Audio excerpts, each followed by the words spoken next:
माँ पार्वती जी के पास गए। माँ बोली आइए आइए नारद जी, कैसे आना हुआ, बहुत दिनों बाद आए हो, क्या बात है?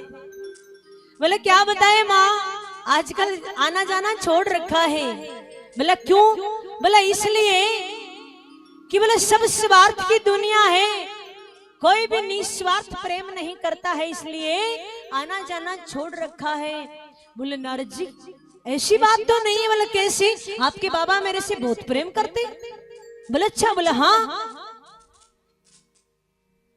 बोले इतना प्रेम करते, इतना प्रेम करते हैं कि गुरु मंत्र जो होता है कहते हैं गोपनीय रखना चाहिए गुरु मंत्र को। आपके बाबा ने तो आकर वो भी मुझे बता दिया। और जब जाप करने बैठते हैं, ध्यान लगाते हैं, तो जिस भी भगवान का दर्शन करते हैं वो भी घर आकर बता देते हैं। इतना प्रेम करते हैं नारद जी, क्या बताऊं। नारद जी ने कहा अच्छा तो मैया फिर तो आपको अमर कथा के बारे में भी बताया होगा। जैसे ही कहा अमर कथा, माँ ने कहा अमर कथा, ये कौन सी अमर कथा है? बोले मैया ये उसी को बताई जाती है जिससे बहुत प्रेम होता है। और ये पुरुष जो होते हैं ना, ये कुछ ना कुछ तो छुपा कर रख ही लेते हैं। तुम घर जाकर कलाश मत लगा देना, ये उस समय की बात है। अब माँ गुस्से में, हे भगवान इसका मतलब मेरे से प्रेम नहीं करते, मेरे से अमर कथा छुपा ली, मेरे को बताया नहीं। हे भगवान अब तो वो बाहर से भी काले अंदर से भी काले, वो तो दिखावा करते, मेरे से प्रेम नहीं करते। माँ गुस्से में, भोले बाबा का आगमन हुआ। आज तो द्वार पे कोई लेने नहीं गया, कोई आओ भगत नहीं। बाबा अंदर आए और कहा देवी गणेश और कार्तिक कामल होंगे, यही घूम रहे होंगे, मुझे पता है क्या, मैं पीछे पीछे घूमती हूँ क्या? माताओं को जब गुस्सा आता है ना तो फिर ये मानो आप बात करना बड़ा असंभव हो जाता है। थोड़ी देर बाबा चुप हो जाते, थोड़ी देर बाद फिर कहते अच्छा देवी आपकी तबीयत तो ठीक है? बोला हाँ ठीक है। क्यों? बोला नहीं थोड़ी भांग नहीं मिली आज। अमराज हो गई ना अग्नि में घी डालने वाली बात। मैया ने कहा सुनो,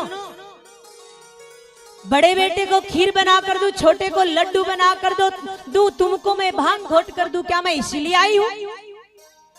और कोई काम नहीं है मेरे पास। बाबा ने कहा देवी बात क्या है, थोड़ा बताइए तो सही। बोले बात कुछ नहीं है, ये बताओ आप मेरे से कितना प्रेम करते हो? बोले ये भी कोई पूछने की बात है, हम तो बहुत प्रेम करते हैं आपसे। बोले नहीं नहीं आप बताओ। बोले बहुत करते हैं। बोले बहुत करते हो तो ये बताओ ये अमर कथा आज तक क्यों नहीं बताई? जैसे अमर कथा का नाम सुना बाबा ने कहा ये अमर कथा किसने बताया? नेत्र बंद कर कर देखते नारद जी आए हैं।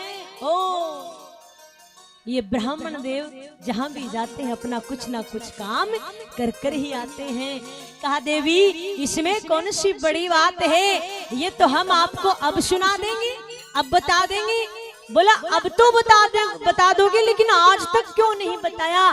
कि देवी आज तक इसलिए नहीं बताया कि आप स्त्रियों की एक आदत है कि आप किसी भी बात को छुपा कर नहीं रख सकती हो। क्यों? अमर कथा है, जिसने भी सुन लिया वो अमर हो गया। अगर मैंने आपको बता दी, अगर आपने किसी को बता दिया होता तो बात गड़बड़ हो जाती। तो कहा अब मेरे को आप अमर कथा सुनाइए। बोला हाँ ठीक है। भोले बाबा माँ पार्वती क्या करते हैं, कैलाश पर्वत पर चल पड़ते हैं, वहां जाकर अपना आसन लगाते हैं। जैसे ही आसन लगाते हैं तो वहां कथा की पूरी तैयारी कर लेते हैं और पहली ताली बजाते हैं। जैसी पहली ताली बजाते हैं जितने भी पशु पक्षी सब जीव अपना स्थान छोड़कर वहां से चले जाते हैं, क्योंकि अमर कथा है। अमर कथा जिसने भी सुन ली वो अमर हो गया, कोई भी जीव वहां रहना नहीं चाहिए। दूसरी ताली बजाते हैं। देखिए ताली बजाने का बड़ा महत्व है। आपको कहते हैं ना ताली बजाओ तो आप सोचते हैं महाराज कितनी की ताली बजाए, हाथ तो दुख गए है, लेकिन ताली बजाने का महत्व है।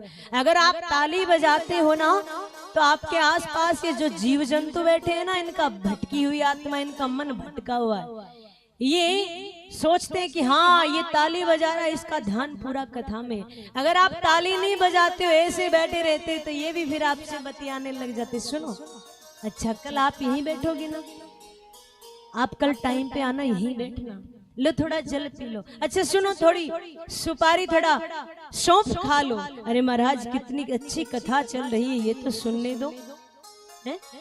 जब आप एकाग्र भाव से कथा सुन रहे हो, तालियां बजा रहे हो एकाग्रचित होकर, तो महाराज ये जो पास बैठे हैं ना, ये आपको परेशान नहीं करते हैं। लेकिन अगर आप ही ऐसे बैठे हो हाथ लटका कर, तो फिर ये सोचते हैं चलो अपने जैसा ही बैठा है, दो हाथ कर लेते हैं।